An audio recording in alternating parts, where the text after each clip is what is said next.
Bismillahirrahmanirrahim. Assalatu wassalam ala asyrafil salin wa ala alihi wa ashabihi ajma'in. Amma ba'd. Assalamualaikum warahmatullahi wabarakatuh. Mga kapatid sa Islam, nandito naman po tayo para magbigay ng Islamikong pagpapayo patungkol ito sa tinatawag natin na bilanggo sa nakaraan.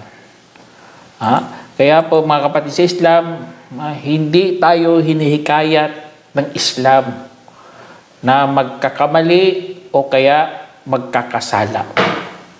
Kasi nga, meron talagang tinatawag tayong kahinatnan sa ating mga pinanggagawa. At ang parusa ng Allah Subhanahu wa Ta'ala ay nakadepende rin sa ating mga ginagawa. At pinaparamdam yan ng Allah Subhanahu wa Ta'ala dito pa lang sa mundo para malalasap mo ang iyong mga masasama mong gawa. Katulad ng sinabi ng Allah Subhanahu wa Ta'ala din dito, isa sa mga halimbawa sa mga gumawa ng kasalanan. Sabi ng Allah, "A'udzu billahi minasyaitonir rajim. Wala taj'al yadaka maglulatan ila unukika wala tabsutha kullal basti fataq'uda maluman mahsura." Sinabi ng Allah Subhanahu wa Ta'ala sa Quran, at huwag mong gagawin ang iyong kamay na nakadina sa iyong liig, at huwag mo rin itong bubuksan ng lahat na pagkabukas, at saka uupo ka na sinisising nababalisa. Kaya sa sinabi ng Allah Subhanahu wa Ta'ala dito mga kapatid, sinisising nababalisa, ito patunay talaga ito na meron talagang parusa sa mga taong gumagawa ng kasalanan. Kaya pinapaalalahanan nga tayo ng Allah Subhanahu wa Ta'ala. Kaya isa sa mga pinakamatindi ring bunga o kaya kahinatnan kapag ikaw ay laging gumagawa ng kasalanan, ikaw ay makukulong sa iyong nakaraan. Subhanallah. Makukulong ka sa iyong alaala, makukulong ka sa iyong nakaraan, makukulong ka sa mga kabiguan na iyong mga ginagawa o kaya sa mga pagkatalo at pong pinakamasama sa lahat mga kapatid, sa iyong mga nasanayan. Kaya po mga kapatid sa Islam, mali talaga na sabihin na kausapin mo sarili mo. Sabi mo, "O aking sarili, pinatawad na kita." Mali yun. Hindi yun gawain ng mga Muslim. Pagkos wala nga yung lumabas sa mga bibig ng ating mga scholar ng mga nauna. Ang kinuturo sa atin, humingi ng kapatawaran kay Allah. Direct sa Kanya. Huwag mo kausapin sarili mo. Usapin mo ang lumikha sa iyo. Kaya sabi mo, "Self, I forgive you." Subhanallah. Nalason ang utak mo, kapatid. Kaya tama talaga sinabi ng Allah dito. Sabi niya, "Nabbi' ibadi anni anal ghafurur rahim wa anna adhabi huwal adhabul alim." Sinabi ng Allah Subhanahu wa Ta'ala mga kapatid, balitaan mo ang aking mga alipin. Tunay na ako ang mapagpatawad na maawain, at katiyakan ng aking parusa ay ang mahapding kaparusahan. Allahu Akbar. Dito, ramdam natin mga kapatid, nang sinabi ng Allah Subhanahu wa Ta'ala na nagpapatunay na siya po ang mapagpatawad na maawain. Tingnan nyo ang mga tao, sila lang kinakausap nila kanilang mga sarili. Patunay yun na sila'y nakulong talaga sa kalukuhan ng kanilang mga pinanggagawa. Mali-mali kasi kanilang mga pinagtatawag. Diyos ang tawagin mo. Kasi mahirap mga kapatid kapag ikaw ay nakulong sa iyong nakaraan. Ang mga nakaraan, dapat kunan lang yan ng aral. Huwag kang magpakulong. Kasi nga kung magpakulong ka dyan, subhanallah, kawawa ka. Balisa ka, sising-sisi ka, hindi ka makapag-isip ng tama. Minsan nga, hindi ka nga makatayo. Itong nakakatakot mga kapatid, mga depressed masyado. Yun ang mga patunay yun mga kapatid, at hindi kaya itong itago ng realidad mga kapatid. Bulgaran na ito, lantaran sa ating lipunan. Kaya bilang mga Muslim mga kapatid, pasalamat talaga tayo na ang Islam lamang ang nagtuturo ng magandang gawain para tayo'y makausad, para tayo'y haharap sa ating hinaharap na merong lakas ng loob. At hindi tayo inaanyayahan ng Islam sa paggawa ng mga kasamaan. Meron nga hadith dito na an Abi Hurairah radhiyallahu anhu anna Nabi sallallahu alaihi wasallam qala la yuldagul mu'minu min hujrin wahid marratain. Sinabi sa hadith mga kapatid na inulat ni Abu Hurairah, na sinabi ng mahal nating propeta sallam, hindi natutusok ang nanghayop ang isang mananampalataya ng dalawang sa parehong butas ng dalawang bisis. Ibig sabihin, kapag nagkamali na, hindi niya na uulitin yan. Kasi nga sabi ko sa inyo, kapag ikaw paulit-ulit sa paggawa ng kasalanan, ay makukulong ka talaga sa iyong nakaraan. Kaya hubugin mong sarili mo para sa iyong kasalukuyan, sa iyong hinaharap. Hubugin mo kapatid. At ito, isa sa mga kakatulong din sa iyo, ang sinabi ng Allah subhanahu wa ta'ala na lagi nating naririnig. Dapat pakinggan nyo ulit.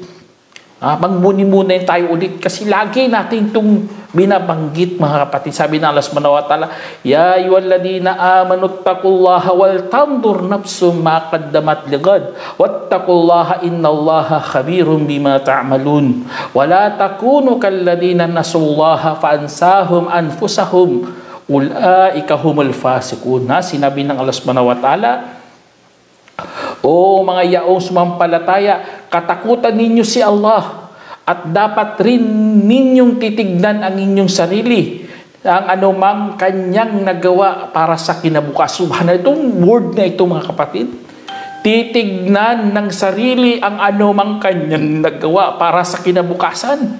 Humarap, tignan ang harap, hindi tumingin lagi sa halikod. Kasi nga, makukulong ka sa nakaraan. Kawawa ka talaga.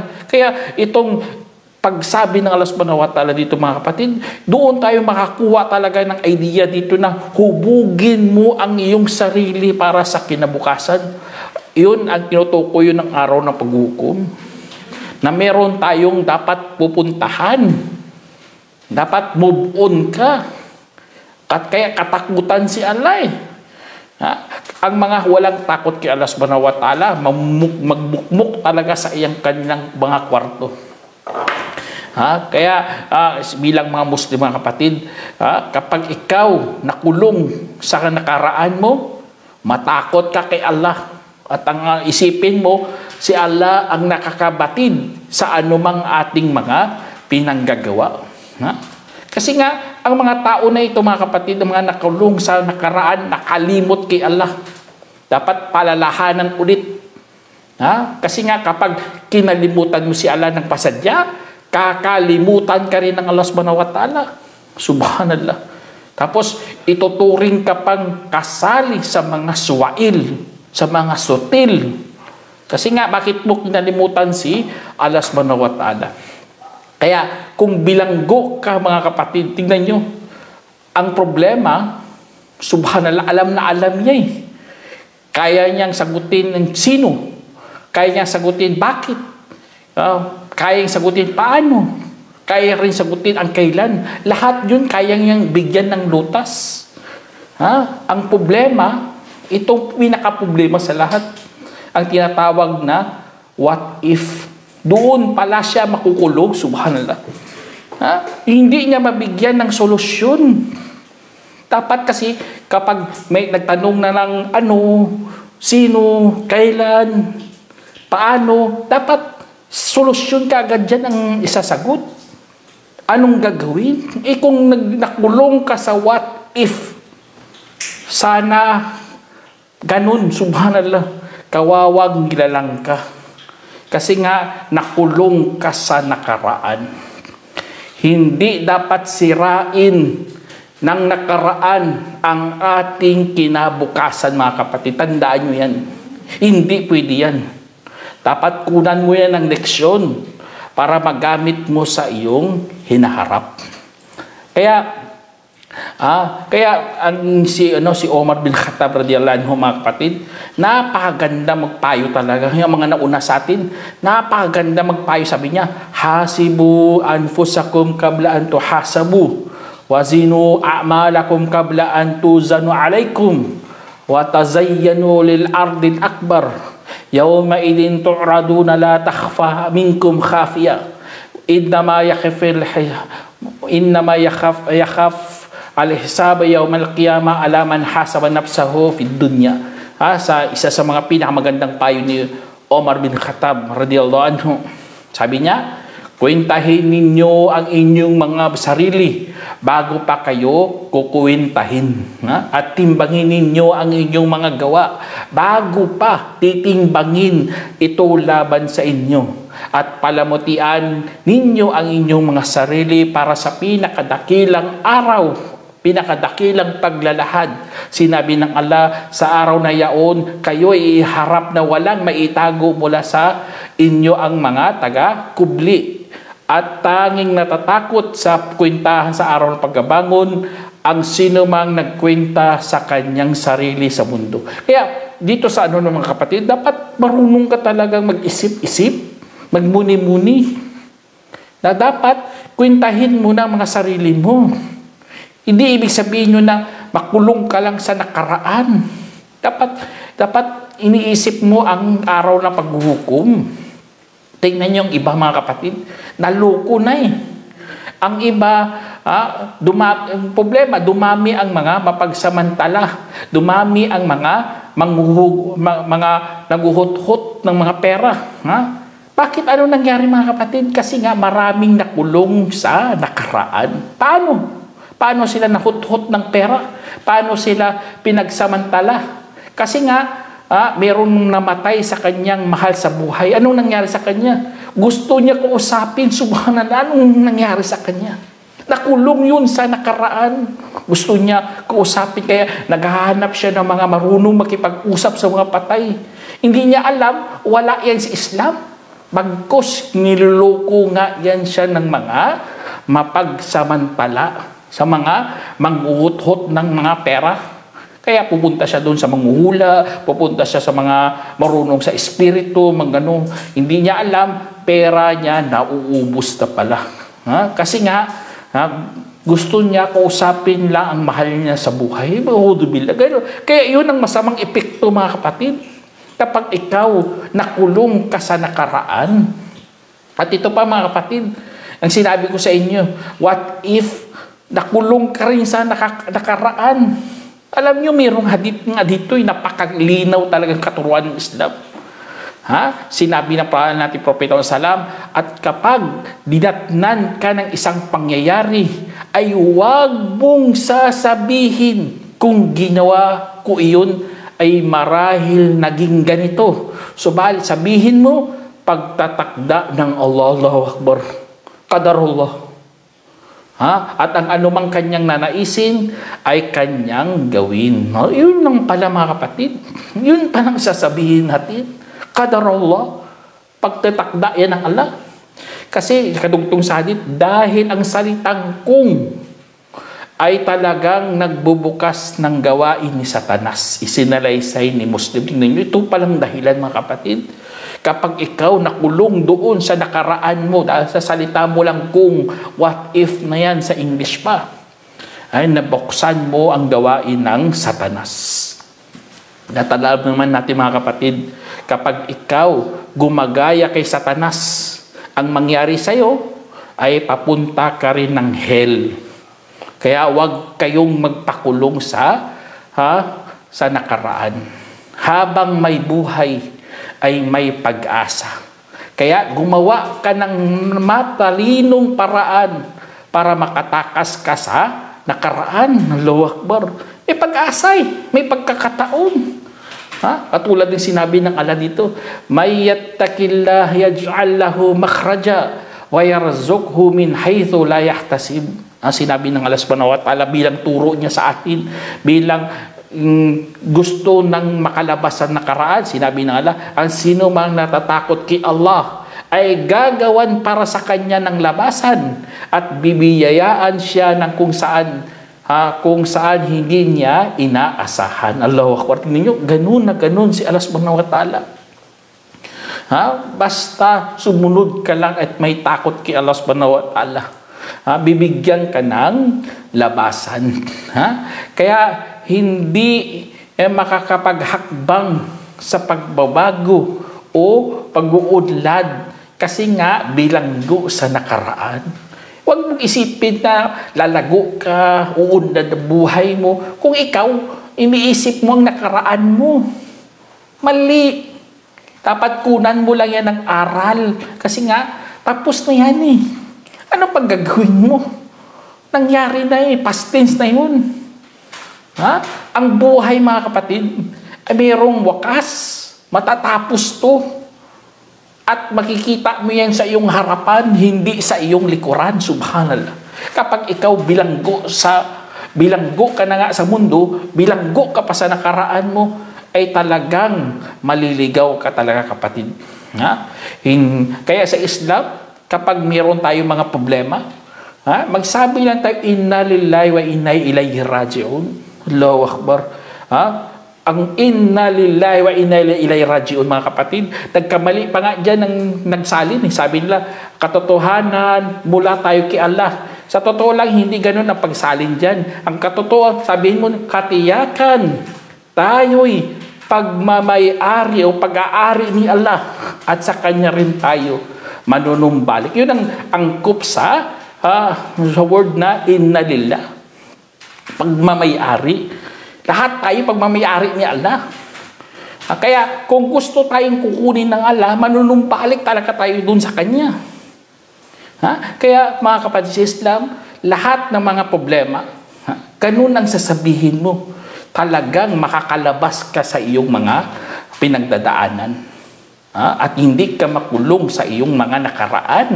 Kasi nga, pupurihin ka ng Allah at bibigyan ka pa ng habag. Allahu Akbar. Mararamdaman mo yan. Kapag ikaw nasa pinakabingit ka talaga ng dinaranas mo, tapos nasabi mo yan, Allahu Akbar, mararamdaman mo, kapatid, ng Allah subhanahu wa ta'ala, nandyan ang kanyang patnubay. At sinabi ng Allah dito, kadugtong sa sinabi niya, ulaika humul muhtadun. At magkaganon sila ang mga mapatnubayan. Allah. Tingnan niyo, mapatnubayan ka ng Allah subhanahu wa ta'ala. Kaya sa turo ng Islam, mga kapatid, dapat kung iisipin mo, makakatakas ka talaga sa nakakaraan mo. Madali ka makatakas. At ang isa sa mga turo ng Islam ay magtiwala kay Allah subhanahu wa ta'ala. Meron isang dito merong kwento dito, an Omar bin Khattab anna sami'a Rasulullah sallam yaqul law annakum tawakkaluna 'ala Allah haqqa tawakkulihi la razaqakum kama yarzuqut tayr tagdu khisaman wa taruhu bitana. Sinabi sa hadith na inulat ni Omar bin Khattab na kanyang narinig ang mensahero ng Allah SAW na nagsasabi, kung nagtitiwala nga kayo kay Allah ng totoong pagtitiwala, ay talagang bibiyayaan kayo kagaya ng kanyang pagbibiyaya sa ibon na umalis na gutom sa umaga at babalik sa hapon ng busog. Allahu Akbar. Tingnan niyo, babalik sa hapon ng busog. Ganon na ganon ang iririgalo ng Allah subhanahu wa ta'ala. Basta ikaw, meron lang pinatawag na tawakkul. Kaya sa mga ganon, mga kapatid, tawakkul lang talaga. At tandaan nyo, mga kapatid, pasalamat talaga tayo sa biyaya ng pagkalimot. Kasi nga sa biyaya ng pagkalimot ay doon po tayo nakakatakas din sa ating mga nakaraan. Kaya huwag mong sampo sa mga nabibigo, sa mga natalo o ano pa dyan mga bagay kung saan bumababa ang kanilang dangal, ay dapat ipunin, huwag yung ipunin ang mga bagay kung saan nagpapalumo sa buhay mo. Huwag mo ipunin mga larawan o ano pa dyan, mapapaalala ka ulit, subhanallah.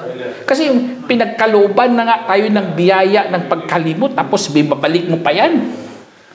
Kaya dahil doon mga kapatid, yun isa sa mga, kahit ang nakapatay nga ng 99, sinabihan siya na pumunta ka sa ibang lugar. Kasi may mga tao doon na sumasamba kay Allah lamang. Kaya yun ang payo ng alim, ng maalam sa taong nakapatay ng 99, na umalis sa lugar para maiba naman ang kanyang nakikita. Ganun din dapat tayo mga kapatid. Kung gusto nyo, hindi kayo makulong sa nakaraan. Kaya yan ang biyaya kasi yan ng Allah subhanahu wa ta'ala. Tapos ang mga kapatid, tignan nyo, mayroong isang sahabiyat. Pangalan niya si Khansa. Si Khansa, subhanallah, isa sa mga pinakasikat ng mga manunula ito sa mga time ng kamangmangan.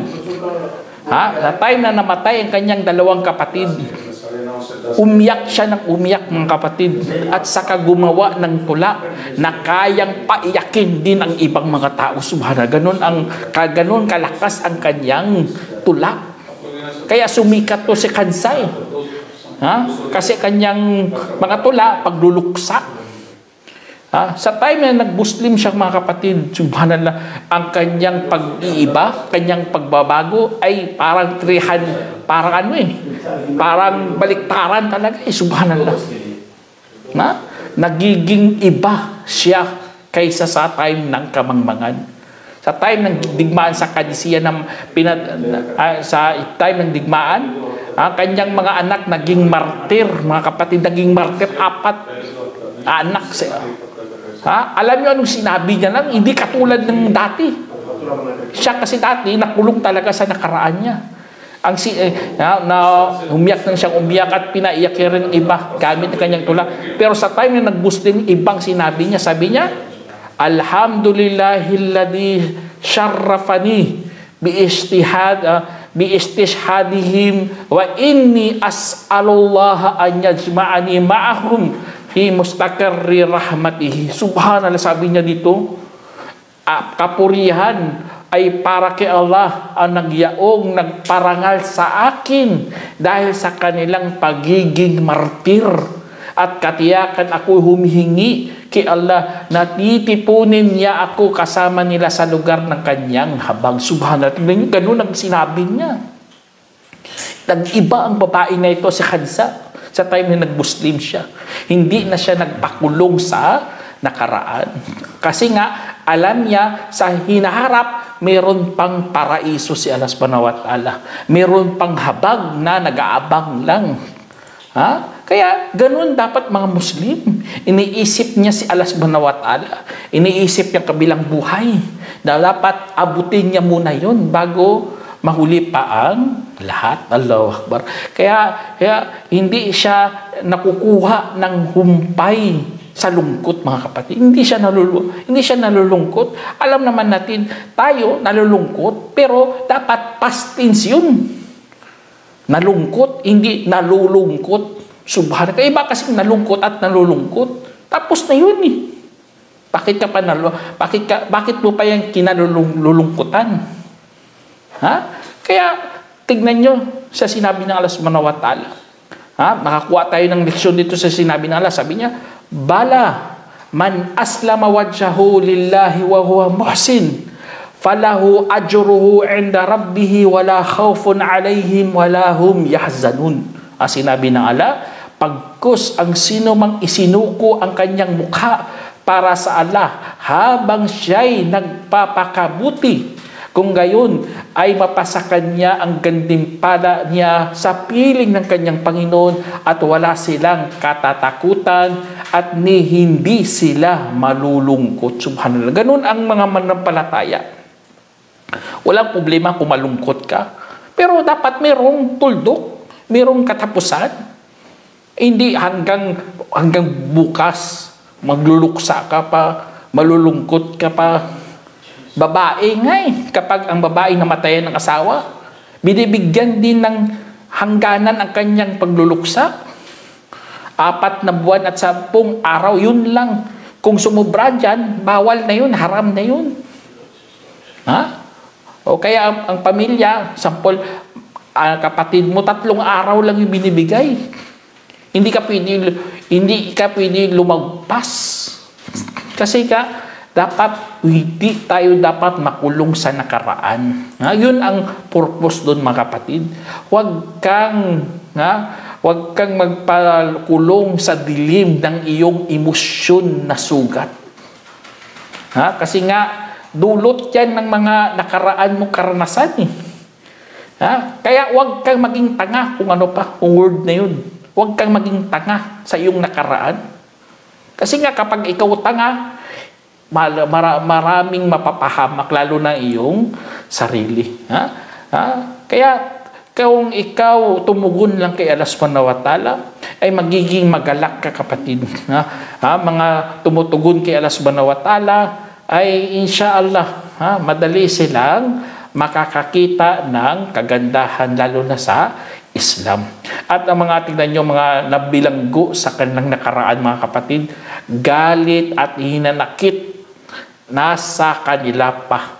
Ang problema, napababayaan na nila kanilang sarili, pati na rin ang kanilang pamilya. Itong napakasakit, mga kapatid, kapag ikaw nakulong sa tinatawag na nakaraan. Kasi pati pamilya mo napababayaan mo.